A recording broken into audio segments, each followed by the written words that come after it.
As they were about to stay with us, I hadn't made a reservation. My mind was blank with hostility on this family vacation that I didn't even want to go on, ending up at a fancy hotel.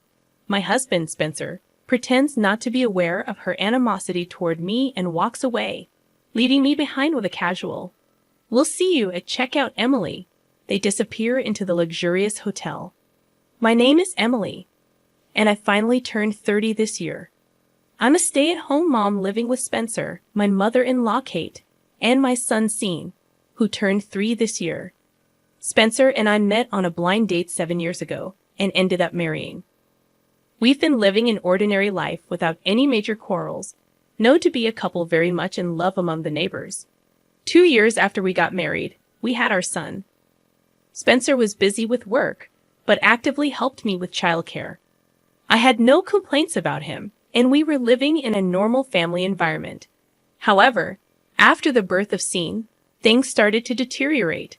6 months ago, my father-in-law passed away, and Kate moved in with us. The last time I saw her, other than at the wedding, was when Spencer and I visited her to announce our engagement. So it had been a long time, and my first impression of her was not a very good one. My father-in-law, on the other hand, treated me kindly, and I had a good impression of him. "Spencer, are you sure she is the right woman for you? I'm worried she's going to give you a hard time." I remembered her blatantly speaking her mind.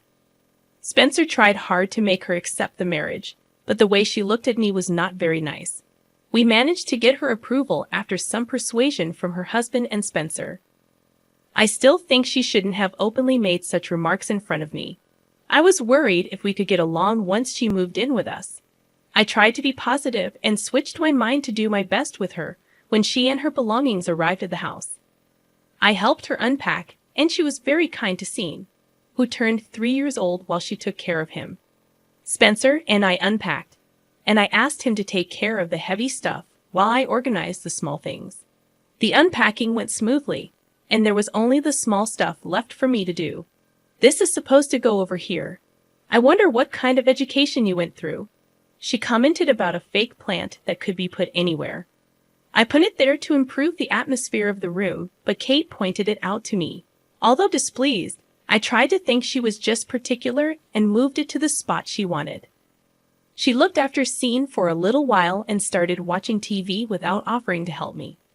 I didn't even have time to pay attention to him, but she scolded me to watch him. I had my hands full with him and unpacking. But I couldn't ask Spencer, who was taking a rest after carrying heavy things, to help me out. I finished tidying up with mixed feelings, trying to think that she was feeling unsettled about changing her living environment, pushing away my frustration for her. After that, her criticism continued every day, and one morning, I woke up early to prepare breakfast for everyone and tried to take a rest. The house was messy, and if I had time to rest, she insisted I should clean it up. She never gave me a moment of rest throughout the day, constantly criticizing how I did things. She was hardly ever at home during the daytime, let alone doing anything herself. I was getting mentally strained by such a life, and I decided to talk to Spencer about her. "She must be having a hard time since Dad's gone. Take it easy on her," I pleaded. However, he wasn't any help. Even though he knew how she treated me, he didn't intervene.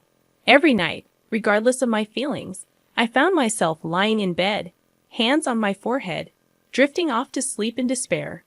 My 3-year-old son cried at night, unable to bear the fatigue and sleepiness. I couldn't bring myself up, and Spencer rushed to his side. Kate must have woken up by the noise and shook me violently.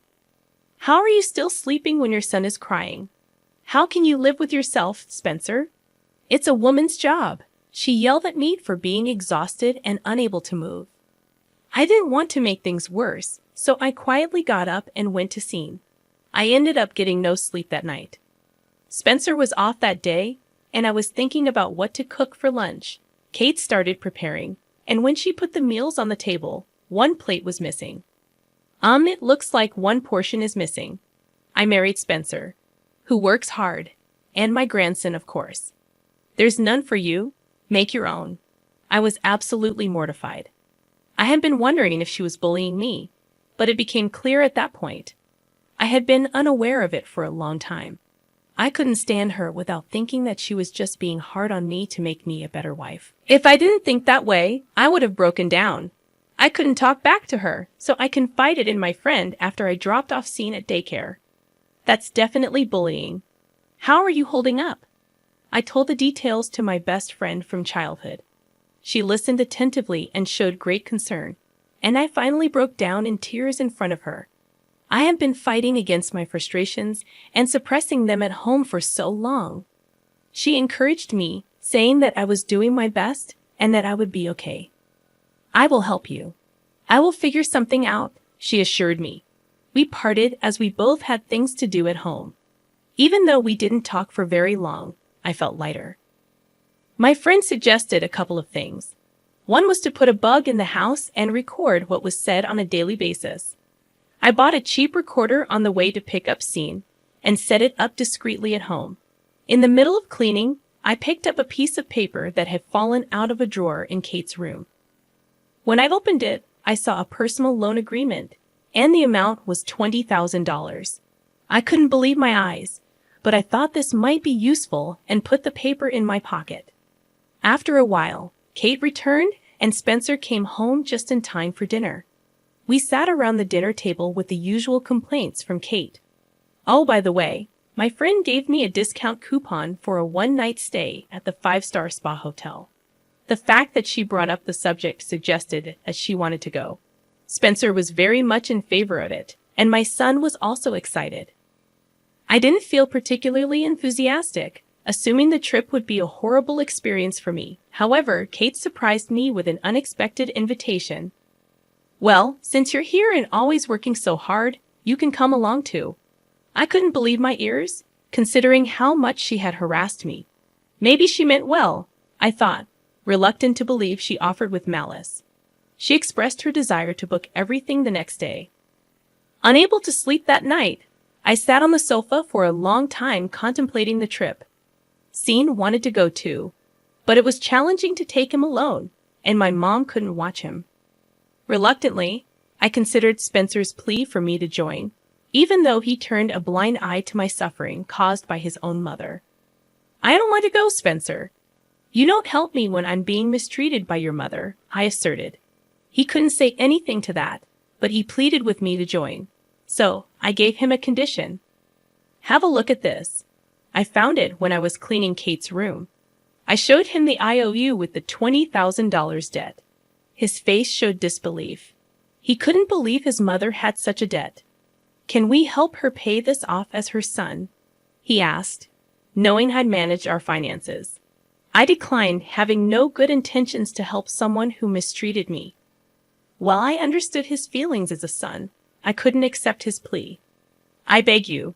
I want you to help me with this and the trip only if you accept my conditions, I proposed. The first condition was that he must intervene when Kate mistreated me. The second was to make rules for her, write them down, and post them all over the house. If she couldn't agree, we would kick her out. Spencer agreed, and I asked my friend to post the rules while we were away. We decided to act as usual until after the trip. Spencer and I would drop the bomb then. On the day of the trip, Spencer took everyone's bags, and we were about to leave the house. Kate's bullying started immediately. You don't need to carry the bags. Let Emily do it. Spencer glanced at me apologetically, and I obeyed, not wanting to cause animosity before what was to come later. The bags were heavy, making it difficult for me to carry them while also taking care of Scene. I suppose I wouldn't have any energy left to enjoy the hotel. We took a bus a little further away and then drove over a mountain road to the hotel. The exterior and interior were beautiful and luxurious. Scene was excited, exploring every corner, and Kate went to check us in at the front desk. Afterward, as I grabbed my bag to go to the room, Kate's words blew me out of the hotel. Were you planning to stay with us? I only made a reservation for the 3 of us. I had no idea what she was talking about, and at that moment, it became clear she never intended to let me stay with them from the beginning. Gradually understanding the situation, I was shocked. I inquired, "Where should I sleep then?" To which she indifferently replied, "I don't know, Annabelle care.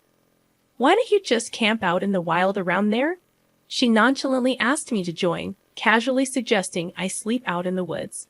Something was seriously wrong with her, and I couldn't help but feel enraged. I was on the verge of yelling at her, but she and my family vanished into the hallway with a casual, "I will see you at checkout time, okay?" Stunned, I stood in the lobby for a while before deciding to leave the hotel.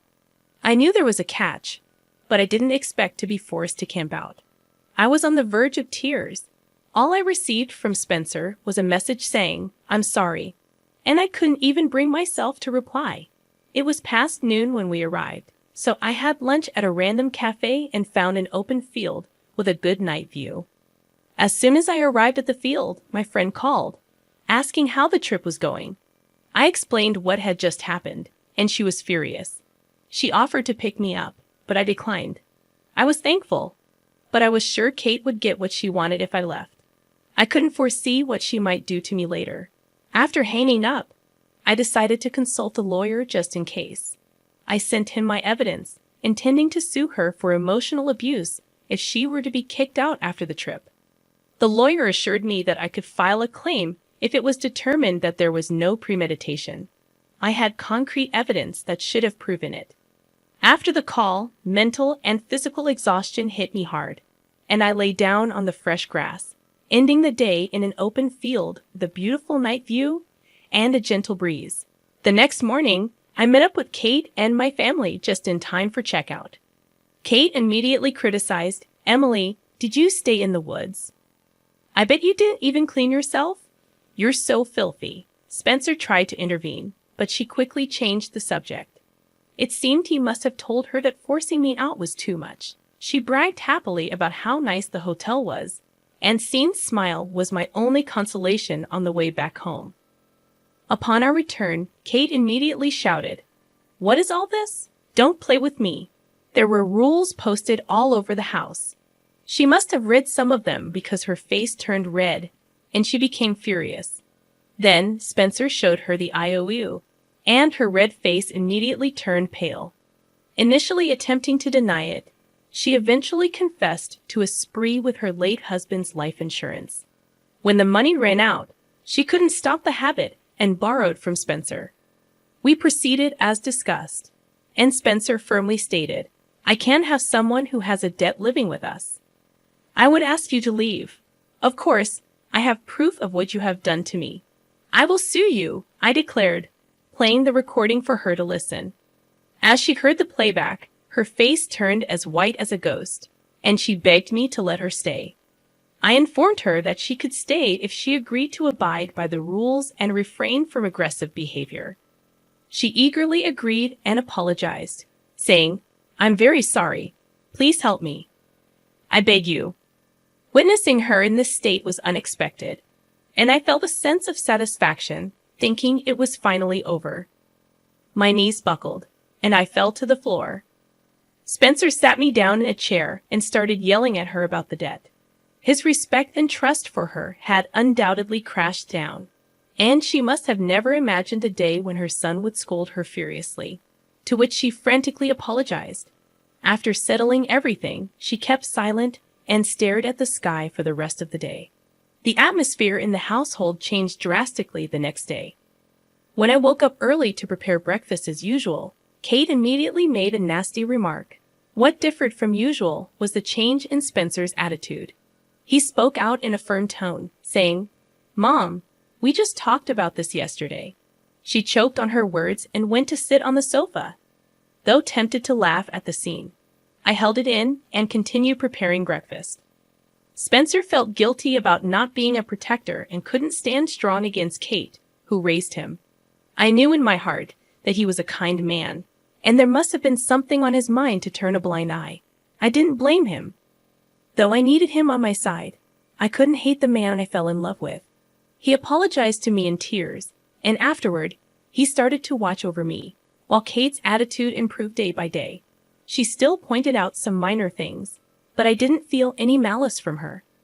I hoped she would continue like this, allowing me to live with ease and maintain a healthy mind. The debt payment was $700 a month, and Spencer and I cooperated to pay it back. As Kate was too old to work, I secured a part-time job. balancing work and home responsibilities. Kate took care of taking my son to and from daycare, doing a commendable job. Despite her bad habit, Spencer managed her finances. Our family changed gradually for the better. Though dealing with a terrible mother-in-law might make some consider divorce, I couldn't bring myself to do that. Fortunately, I found a solution that helped rebuild my family. I felt lucky and grateful for my friend who listened and encouraged me during tough times. Without her, I would have had no one to vent to, possibly leading to a mental breakdown. When remembering the pain I went through, I get teary-eyed but pat my own shoulder, acknowledging that I tried my best to hold my family together, even in moments of depression and lacking motivation to cook and clean. I completed my tasks to ensure everyone could have a decent life, especially my son, and the sense of accomplishment fills my heart. While I may never fully forgive Kate, she will always be my mother-in-law, and I choose to treat her kindly. Several years have passed since then, and my son has grown up, starting preschool. We are almost finished paying off our debts and are considering moving to a new house. Kate has started to help me a little, and my relationship with Spencer has become better than before. We are even thinking of having another child. My family is now stable, and I am content. I will continue to do my best for my family,